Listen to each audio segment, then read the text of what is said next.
Hai semua, hari ini kita nak belajar sesuatu benda yang sangat-sangat asas, iaitu kata ganti nama.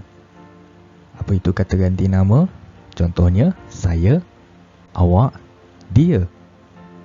Bagaimana kita nak sebut perkataan tersebut dalam bahasa Mandarin? Jom kita tengok. Perkataan pertama yang kita nak tengok ialah wo. Wo. Perhatikan di sini, nada yang ketiga. Wo. Wo. Yang bermaksud saya. Perkataan wo boleh digunakan oleh sesiapa sahaja dan merujuk kepada seorang individu sahaja. Wo juga merupakan kata ganti nama yang pertama. Di sebelah kiri kita boleh lihat evolusi perubahan perkataan ini. Seperti lukisan ini, ianya seperti bentuk senjata yang mempunyai 3 mata. Dan percaya atau tidak, perkataan ini telah digunakan sebagai simbolik mewakili kata ganti nama yang pertama sejak dinasti Shang. Ini adalah salah sila perkataan wo. Perkataan seterusnya ialah ni. Ni. Perhatikan di sini nada yang ketiga. Ni. Ni yang bermaksud awak ataupun anda. Ni merujuk kepada seorang individu sahaja dan digunakan kepada individu yang setaraf ataupun lebih muda daripada pentutur. Di sebelah kiri kita boleh lihat asal-usul perkataan ini. Terdapat seorang manusia yang berdiri di sebelah sebuah objek yang berbentuk seperti rak. Rak ini digunakan untuk menyidai ataupun menyangkut urat-urat sutera. Dan penggunaan perkataan ini untuk merujuk kepada awak ataupun ni telah digunakan sejak zaman negara berperang ataupun Zhanguo. Shi Qi. Zaman negara berperang. Pada zaman dahulu, negara China telah terbahagi kepada beberapa negara yang kecil. Jadi, jika anda berminat, bolehlah Google tentang zaman tersebut. Perkataan yang seterusnya ada kaitan dengan perkataan ni, iaitu nin. Nin. Perhatikan di sini penekanan kepada nada yang kedua. Nin yang bermaksud awak ataupun anda.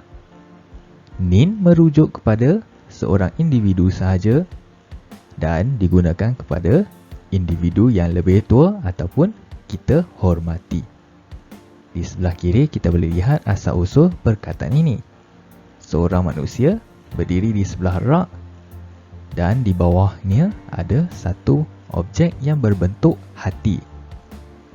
Jadi penggunaan nin ini adalah kita menyebutnya daripada hati kita. Dalam erti kata lain, kita menghormati orang tersebut.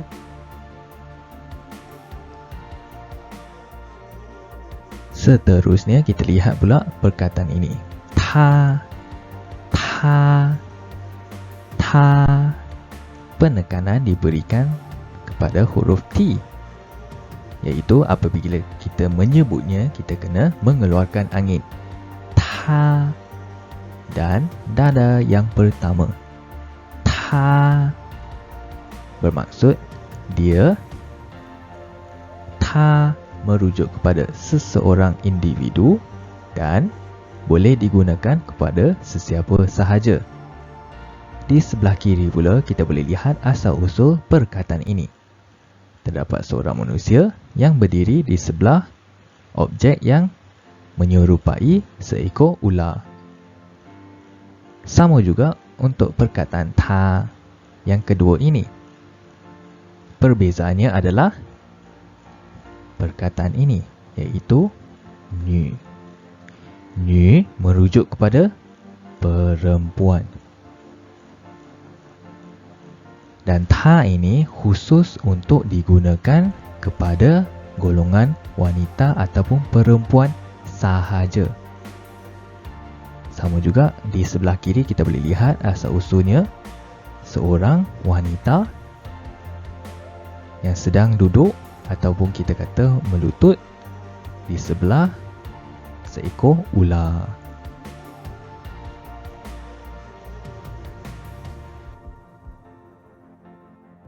Kemudian kita ada perkataan ini yang berbentuk ular.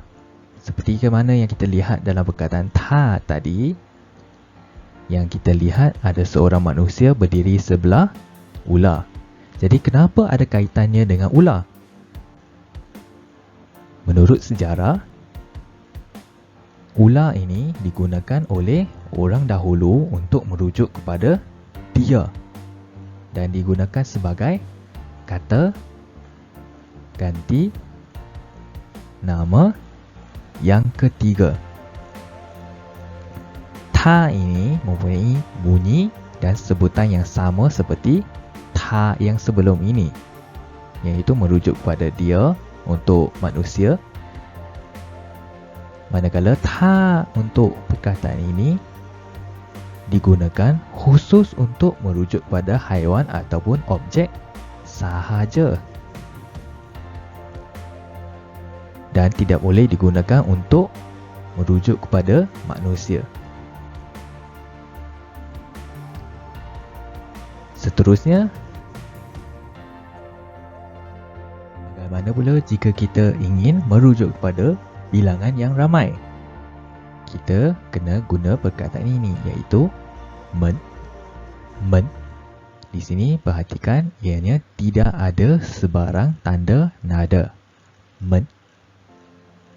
Ianya bermaksud merujuk bilangan yang ramai dan ianya digunakan apabila digabungkan dengan kata ganti nama yang lain untuk menunjukkan maksud ramai. Contohnya, perkataan yang pertama kita belajar tadi iaitu wo. Kita tambah dengan perkataan baru ni, men. Ianya menjadi maksud ramai. Woman, wo saya. Apabila ianya tambah dengan men, menjadi ramai, iaitu kami. Sama juga untuk perkataan ini, iaitu ni. Ni. Tadi kita belajar ni bermaksud awak dan apabila digabungkan dengan men, menjadi ramai.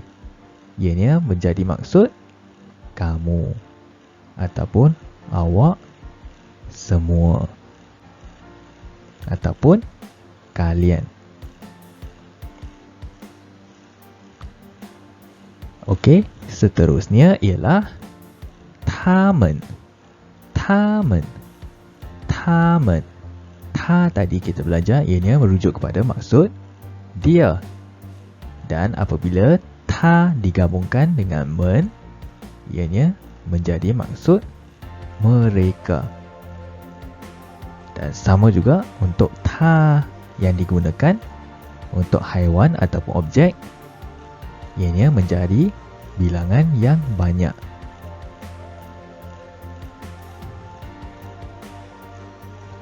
Di sebelah kiri kita boleh lihat seorang manusia berdiri di sebelah objek yang berbentuk pintu. Pada zaman dahulu, orang menggunakan perkataan ini untuk merujuk kepada sesebuah bilik ataupun sesebuah kawasan yang mempunyai bilangan orang yang ramai. Jadi perkataan ini adalah simbolik untuk merujuk kepada orang ramai. Itu sahaja perkongsian kita untuk kali ini, iaitu kata ganti nama. Kata ganti nama yang pertama ialah wo, iaitu saya. Ni ialah awak. Dan yang ketiga ialah ta, iaitu dia.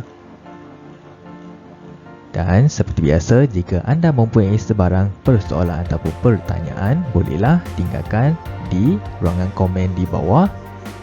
Dan jangan lupa untuk subscribe, like dan share untuk lebih banyak video seperti ini. Sehingga kita berjumpa lagi. Take care semua. Bye-bye.